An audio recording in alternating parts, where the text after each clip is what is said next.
സാറെന്നെ കാണണമെന്ന് പറഞ്ഞിരുന്നു. നിന്നെ ഞാൻ കുറച്ചു കാലമായി നോട്ടോട്ട് വച്ചിരിക്കുക. നിനക്കെന്താ ചന്ദ്രമതിയുടെ വീടുമായിട്ട് ഇത്ര ബന്ധം? രാത്രിയിലും നിന്റെ കാവലാണല്ലോ അവളുടെ വീടിന്. അയ്യോ സാർ, അത് പിന്നെ തോന്നിയാസത്തിന് ഓരോരുത്തന്മാര്. തോന്നിയാസികളെ നന്നാക്കാൻ നീ ആരടാ? ക്രിസ്തുദേവനോ? നിനക്കറിയാലോ, ആ വീടുമായി ബന്ധപ്പെട്ട പ്രഭാകരന്റെ മരണവും ഉണ്ണിയുടെ തിരോധാനവും അന്വേഷിക്കാൻ വന്ന പോലീസ് ഓഫീസറാണ് ഞാൻ. ആ വീടും പരിസരവും എന്റെ നിരീക്ഷണത്തിലാ. അവിടെ വട്ടം കറങ്ങി എന്റെ അന്വേഷണത്തിന് തടസ്സം നിൽക്കരുത്.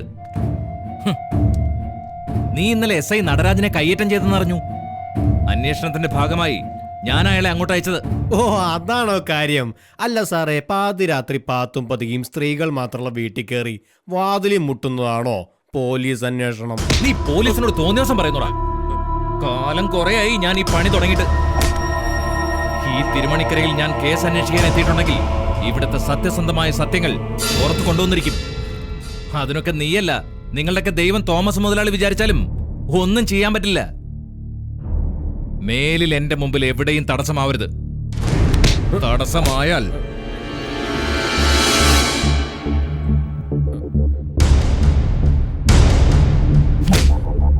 വയ്ക്കോ.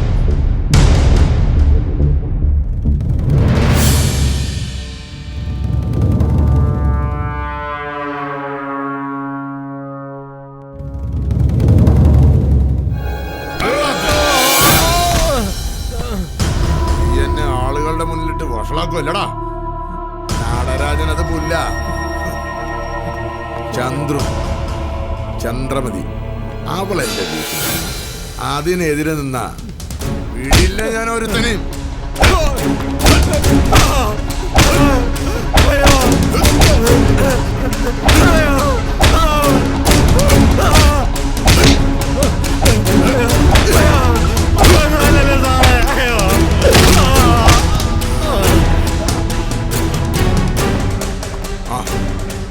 ഇവനോടുള്ള ചോദ്യങ്ങൾ ഇനി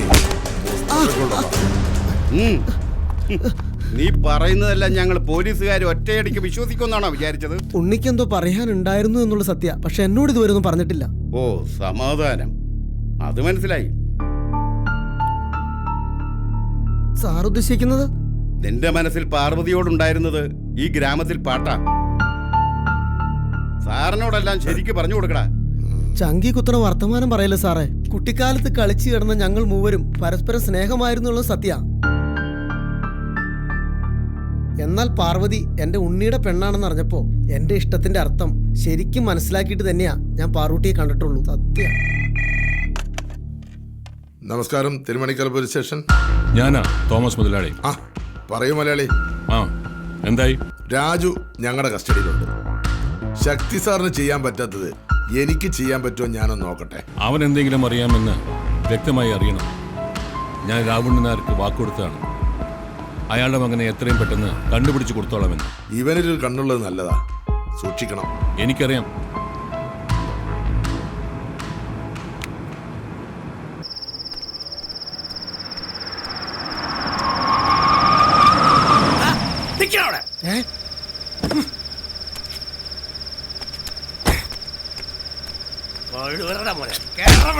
വിട് എന്നെ, വിട് വിടാൻ.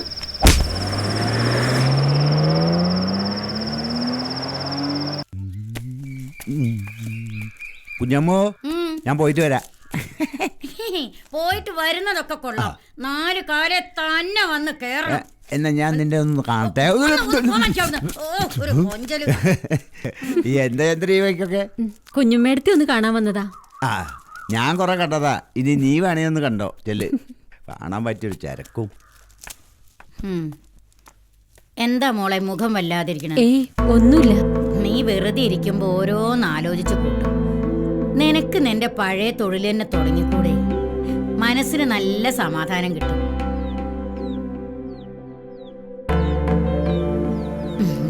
പുറത്തങ്ങാടിയിൽ നീ ഉണ്ടാക്കുന്ന പ്രതിമകൾക്ക് ഇപ്പോഴും നല്ല ആവശ്യക്കാരാണ്. പലരും എന്നോട് ചോദിക്കാറുണ്ട്, എന്താ കുഞ്ഞമ്മു ഇപ്പൊ പ്രതിമകൾ കൊണ്ടുവരാത്തതെന്ന്. പണ്ട് എനിക്കത് നല്ലൊരു വരുമാനം ആയിരുന്നില്ലേ മോളെ? കുഞ്ഞമ്മേടത്തേക്ക് അറിയില്ലേ, ഉമ്മറത്ത് അവസാനായി കൊണ്ടിട്ട മണ്ണ് പ്രഭാകരേട്ടൻ പോയ പിന്നെ ഞാൻ ഇതുവരെ തൊട്ടിട്ടില്ല. പ്രഭാകരേട്ടൻ പോയത് ഒരു ലാഭായിട്ടാ ഇവിടെ പലരും കാണുന്നത്. സന്ധ്യയാവാൻ കാത്തു നിൽക്കുക, ഓരോരുത്തരുമാര് വന്ന് വാതിലിന് മുട്ടാൻ. പാറുവിന്റെ കാര്യം ആലോചിക്കുമ്പോഴാ മനസ്സിനാദി. സാരല്ലേ മോളെ, ഒക്കെ ശരിയാവും. ഇപ്പൊ ഞങ്ങൾക്കുള്ളത് ആകെയുള്ളൊരു സമാധാനം പുറത്തെ തറയില് ഞങ്ങൾക്ക് കാവലെന്നോണം കിടക്കുന്ന വേലുണ്ണനാ. എവിടുന്നോ വന്നൊരു പരദേശി ഇപ്പൊ നിന്റെ വേലുണ്ണനായോ? പരദേശിയാണെങ്കിലും വരത്തനാണെങ്കിലും ഇവിടത്തുകാരെക്കാട്ടിലും ഭേദാ.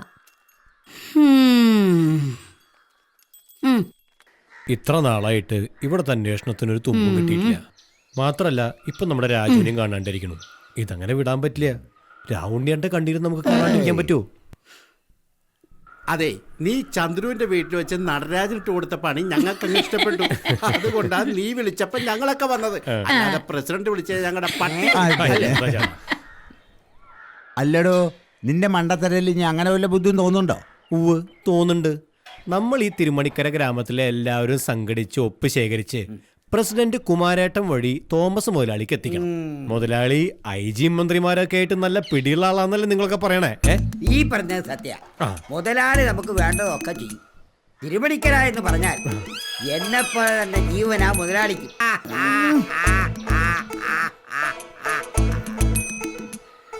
ഇതറിഞ്ഞ ശക്തി സാറിന് നമ്മളോടൊക്കെ ദേഷ്യം തോന്നും. അത് നോക്കണ്ട. കൊല്ലപ്പെട്ട പ്രഭാകരന്റെ ജീവനും കാണാതായ ഉണ്ണി രാജുവും പിന്നെ രാവുണ്ണിയുടെ പ്രയാസം, ഇതൊക്കെയല്ലേ നമുക്കതിലും വലുത്. മുത്തശ്ശി, ഇവിടെ ഇടയ്ക്ക് ഈ ആനമർദ്ദം ഇറങ്ങിയിട്ട് ആൾക്കാരെ കൊല്ലുണ്ടല്ലോ. ശരിക്കും ഈ ആനമർദ്ദം എന്താ മുത്തശ്ശി? അതൊരു നീണ്ട കഥയാ. ഒരുപാട് പേരെ കുത്തിക്കൊന്ന അരുങ്കൊല്ലി ആനയെ ആനവെടിക്കാരൻ ഇസ്മയിൽ 9ാമത്തെ വെടിക്ക മല്ലീശ്വര മലയിൽ വെച്ച് തറ പറ്റിച്ചത്. ഇസ്മയിലിന്റെ കൂടെ ഉണ്ടായിരുന്ന അളിയൻ ആന ചരിഞ്ഞ സന്തോഷത്തിൽ ഓടി ചെന്ന് ചരിഞ്ഞു കിടന്ന ആനയുടെ പുറത്ത് ചാടി കേറി. മരണവെപ്രാളത്തിൽ പിടഞ്ഞെഴുന്നേറ്റ കൊമ്പൻ ഇസ്മയിൽ അളിയനെ തുമ്പിക്കൈക്കുള്ളിൽ ചുരുട്ടി കൂട്ടി. അപ്പോഴേക്കും തളർന്ന ആന ചെരിഞ്ഞു. തുമ്പിക്കൈ വെട്ടി മാറ്റി. ആനക്കടിയിൽ കിടന്ന് ചടഞ്ഞെറിഞ്ഞ ഇസ്മയിലിന്റെ അളിയന്റെ ശരീരം ചീഞ്ഞളിയാതിരിക്കാൻ കുടലും പണ്ടവും കീറിക്കളഞ്ഞ് വെളിച്ചെണ്ണയും മഞ്ഞളും കുഴച്ച് തേച്ച് തണ്ടി വെച്ച് കെട്ടി ഏറ്റി രാത്രിയിൽ മരത്തിന് മുകളിൽ തൂക്കി അടിയെ തീയിട്ട് പുകയിച്ച് 4ാമത്തെ നാളിൽ ആ നാട്ടിലെത്തിച്ചത്. അതിനുശേഷം ഇസ്മയിൽ ഈ മല്ലീശ്വര മല താണ്ടിയിട്ടില്ല. അന്നു മുതൽ ഈ ആനയുടെ പ്രേതം മറ്റൊരു രൂപം കൊണ്ട് ആനമർദ്ദയായി വീണ്ടും കൊല നടത്തി തുടങ്ങി. ചില അമാവാസി നാളിൽ ഇടയ്ക്കിടെ ആനമർദ്ദയോടൊപ്പം ഇസ്മയിൽ അളിയന്റെ ആത്മാവിനെ കണ്ടിട്ടുണ്ട്. ഈ മുത്തശ്ശി വെറുതെ മനുഷ്യനെ പേടിക്കലട്ടാ. രാത്രി പുറത്തൊറ്റയ്ക്ക് കിടക്കളാ.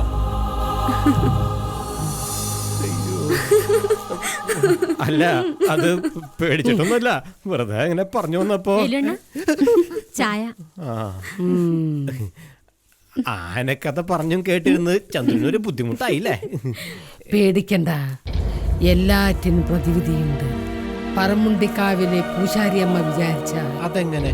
തോമസ് മുതലാളിയുടെ ഏട്ടൻ ചാക്കോ മുതലാളിയുടേതായിരുന്നു ഈ കണ്ട എസ്റ്റേറ്റ് മുഴുവനും. ചാക്കോ മുതലാളി ഇവിടെ വരുന്നതിന് മുമ്പേ പൂശാരിയമ്മ ഇളകി കൽപ്പിച്ച് കറുത്ത ആടും കരിങ്കോഴിയും നൽകി ബലിപൂജ നടത്തി ബന്ധിച്ചിരിക്കുകയായിരുന്നു. നസ്രാണിയായ ചാക്കോ മുതലാളി മല്ലീശ്വരമുടിയിലെ തീണ്ടാക്കാവ് തീണ്ടി അച്യുതമായതിനാൽ പ്രകോപിച്ച പ്രേതം ചാക്കോ മുതലാളിയെ കൊന്നു.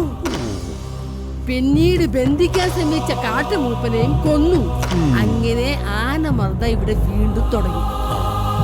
പൂശാരിയമ്മ കൊണ്ട് വീണ്ടും ബലിപൂജ നടത്തിച്ച ഇനി ആനമർദ്ദയെ ബന്ധിപ്പിച്ചുള്ള മുത്തശ്ശി?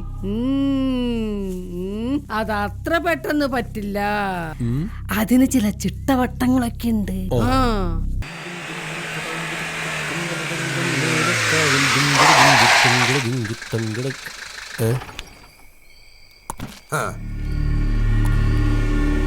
നീ അങ്ങ് ജയിച്ചു എന്ന് കരുതി പിടിക്കണവണ്ട.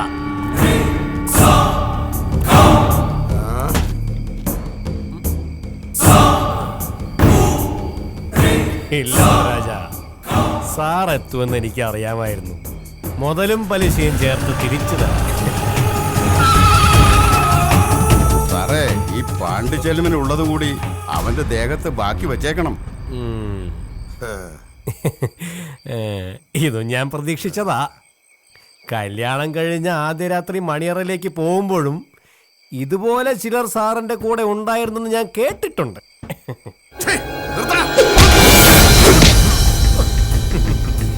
ഇക്കുറി സാറ് സുല്ല് പറയും, പാണ്ടി സെൽവൻ സുല്ല് പറയും. ഇക്കളിയിലെ വേലു സുല്ല് പറയൂല.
എന്റെ ചന്ദ്രു, എന്താ ഇതൊക്കെ?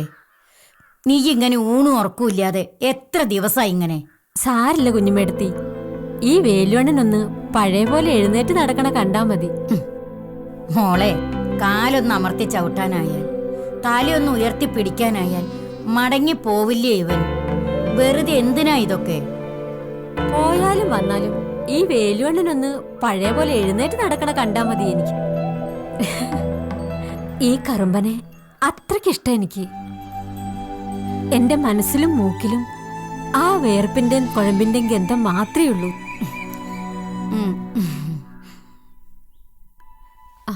അതൊക്കെ പോട്ടെ, ഇത് വെച്ചോളൂ. വേണ്ട, ഈ കുഴമ്പും മരുന്നൊക്കെ കുഞ്ഞമ്മൂന്റെ വകയെന്ന് കൂട്ടിയാൽ മതി. വേണ്ട, കുഞ്ഞുമേടത്തി കുറേ ആയില്ലേ, കുറച്ച് കാശെങ്കിലും വെച്ചോളൂ.